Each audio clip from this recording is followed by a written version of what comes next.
لیے بہت سارے علم والے بھی بھسم ہو گئے، علم والے بھی بہک گئے۔ علم کے ساتھ رب کا فضل ہے تو پھر وہ بچ جاتا ہے۔ میرے عزیزو، عرض یہ کرنا ہے کہ حضور پاک صلی اللہ علیہ وسلم کی شریعت کو چھوڑ کر کے کوئی ولی نہیں ہو سکتا۔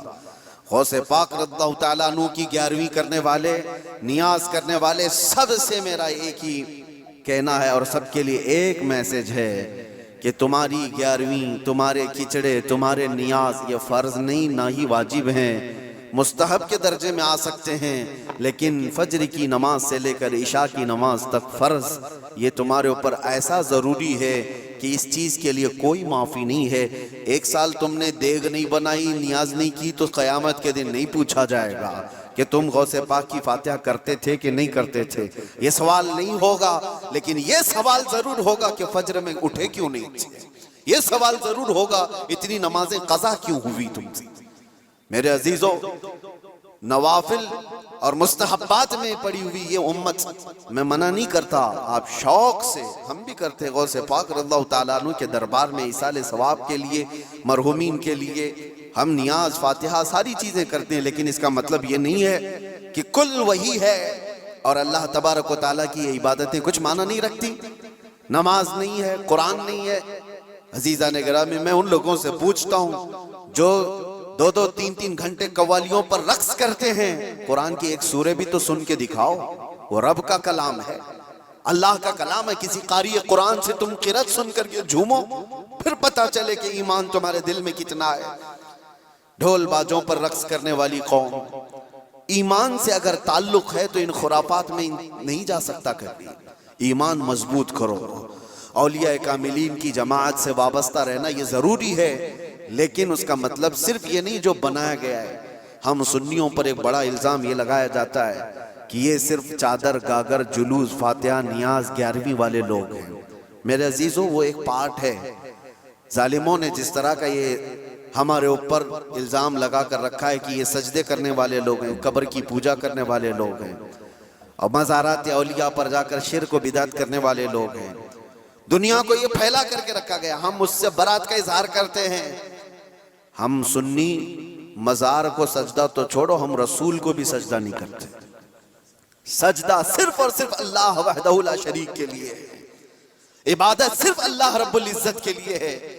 سجدہ تو دور کی بات، جھکنا بھی جائز نہیں ہے، جھکنا بھی جائز نہیں۔ ہم اس عقیدے کے حامل ہیں، الحمدللہ، مزارات پر جاتے ہیں تو شرک و بدعت کے لیے نہیں، میرے مصطفیٰ کے فرمان پر جاتے ہیں، حضور پاک صلی اللہ علیہ وسلم کے فرمان کی بنیاد پر جاتے ہیں۔ اور رہی بات اولیاء کاملین کے مزارات پر جا کر دعا کرنا، یہ قرآن سے ہم اخذ کرتے ہیں۔ دنیا میں دیکھیں تو سنیوں کے پاس ہی ملیں گی، کیونکہ قدر ان کو ہی ہے، اور وہ چاہتے ہیں کہ حضور پاک صلی اللہ علیہ وسلم سے ریلیٹڈ جو بھی چیز ہے وہ عظمت والی ہے۔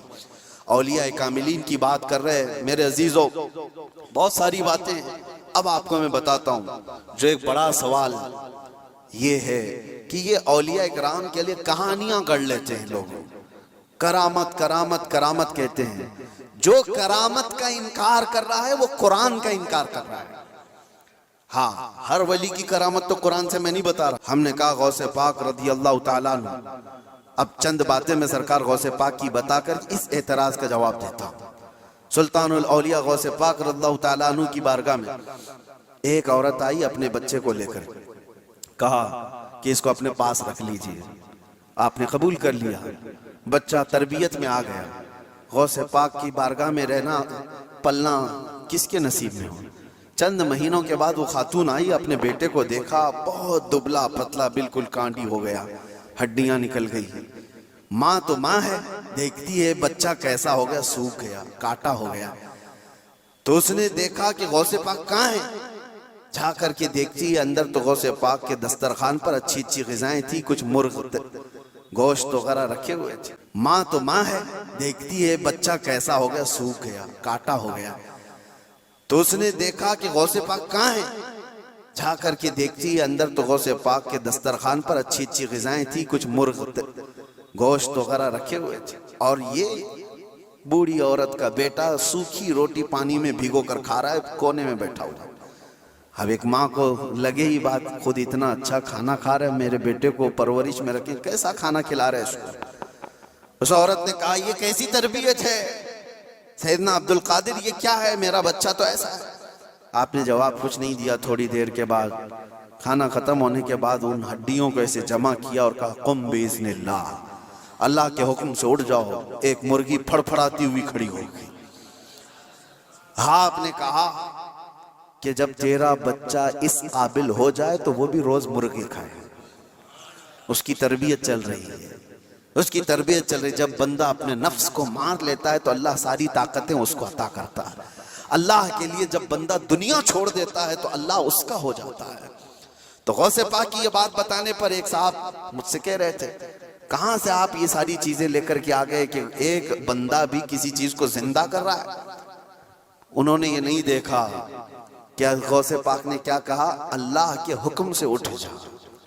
گفت ہے وہ گفت ہے خدا بوت، فارسی میں کہا جاتا ہے اللہ کا ولی اس مقام پر پہنچ جاتا ہے کہ جب وہ بولتا ہے تو زبان اس کی ہوتی ہے، کلمہ اللہ کا ہوتا، کلمہ اللہ کا ہوتا ہے۔ غوث پاک کی اس کرامت پر اعتراض کرنے والے، تمہیں پتہ نہیں مردوں کو زندہ کرنا، اگر یہ صرف اور صرف آپ یہ کہتے ہیں کہ اس کی وجہ سے شرک ہو جائے گا، شرک کا عقیدہ، اللہ کا کام یہ زندہ کرنا اللہ کا ہی کام ہے، لیکن اللہ اگر کسی کو یہ طاقت دے دے تو کیا ابراہیم علیہ السلام کا واقعہ قرآن میں نہیں ہے؟ 4 پرندے لے لو، ان کو ذبح کرو، ان کا قیمہ کرو، مکس کرو، 4 پہاڑوں پر رکھ کر کے آؤ، 3 پارے میں ہے۔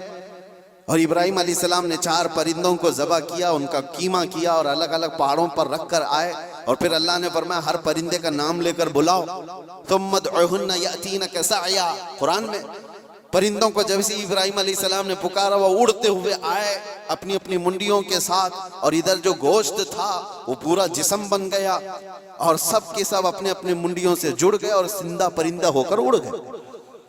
یہ واقعہ قرآن میں موجود ہے۔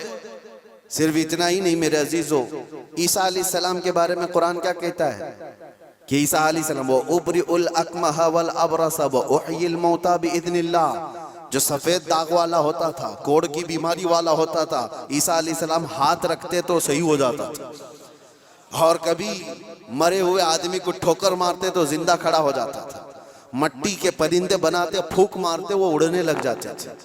یہ ادھر ادھر کی کتابوں کی بات نہیں کر رہا ہوں، قرآن کی بات کر رہا ہوں۔ قرآن میں موجود ہے، اللہ کے نبیوں کو اللہ نے یہ طاقت عطا کی تھی۔ میرے عزیزو، غوث پاک رضی اللہ تعالیٰ عنہ کی اس کرامت پر اعتراض کرنے والے وہ صرف ظاہر کو دیکھتے ہیں۔ غوث پاک امت مصطفیٰ کے ولی کامل ہیں، رسول اللہ کی امت کے وہ اولیاء کے سردار ہیں۔